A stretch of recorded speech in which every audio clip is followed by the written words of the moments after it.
Dear students, now this is empiricism. We keep on hearing about the empirical studies and their importance in our own research area or the studies also. Now, at this level, first and foremost is that we should understand what is empiricism and what exactly is taking place in a very lucid manner. I'm not entering into depth or giving you some serious, fundas to go ahead and learn them. No, I just want crisp understanding, clear understanding at this level, so that tomorrow if somebody asks you what do you understand by empiricism, you should be able to come up and say, yes, see, these are the few points. First and foremost, it is one of the theory of knowledge that exists for us.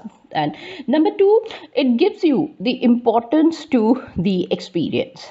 Okay, so the role of experience can be found out in the studies of the empiricism, or I can say the empirical studies, throw shed a lot of light on the kind of experience going through that particular either reading or the way they have made you understand certain things. All those things are present. For example, if you are looking for the conceptual framework of the empiricist thinkers existing in our domain, you will see that they start off with their thoughts or with the concept giving importance to experience. So on one hand, I have got the experience, pure consciousness, pure awareness, pure sensory experiences, versus the conceptuals, the concepts, the definition, the theories with the help of the language. So how do you differentiate between both of them? Empirical studies goes ahead and they give you importance to the experience. Now when I'm talking about experience, whether it encapsulates exclusively the sensory experiences, or are they talking about the higher levels of the experiences also on the other hand, or does it proceeds further exclusively at the conceptual level when we talk about forms, platonic forms I'm talking about. Now similarly here you can see that the distinctions are there between perceptual observations versus sensory experiences.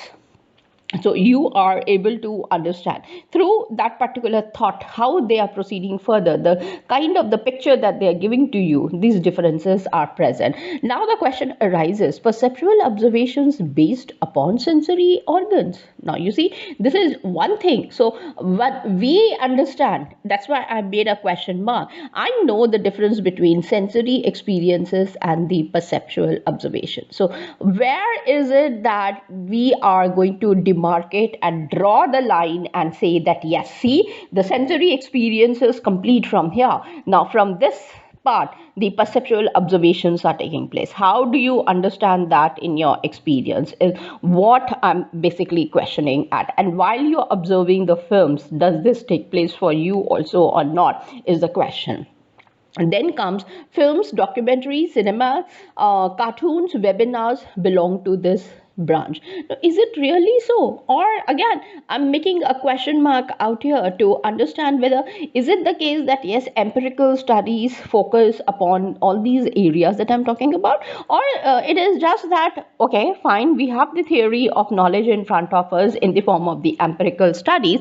There are other theories also, and let's apply for them. Okay, so different forms of empiricism are present. For example, positivism. Now positivism itself has different forms of it: logical positivism, pragmatic positivism. We will see those things also and how the differences are coming in. Then comes realism and common sense. So to make it clear and to understand in one shot, empiricism is nothing but the theory of knowledge which gives privileged status to the sense data.